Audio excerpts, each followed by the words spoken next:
மத்தேயு எழுதிய நற்செய்தி 14ஆம் அதிகாரம் 27வது இறைவார்த்தை.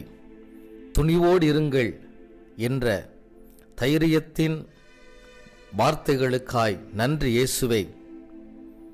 இயேசு இரட்சகரே, உமது பிள்ளைகளின் உள்ளத்தில் குடிகொண்டிருக்கும் அச்சம், பயம், கலக்கம் அனைத்தையும் இன்றைய நாளில் மாற்றி போடுவீராக. ஒவ்வொரு நொடிப்பொழுதும் உமது உடனிருப்பை உணர்ந்து கொண்டு துணிவுடனும் தைரியத்துடனும் வாழ்க்கையின் சவால்களை எதிர்கொள்ள ஆற்றல் அருள்வீராக. அனைத்து செயல்களிலும் வெற்றியை பெற்றிட ஆசீர்வதிப்பீராக. இயேசு கிறிஸ்துவின் இனிய நாமத்தில் ஒப்பு கொடுத்து மன்றாடுகிறோம் எங்கள் நல்ல பிதாவே. ஆமேன், ஆமேன், ஆமேன்.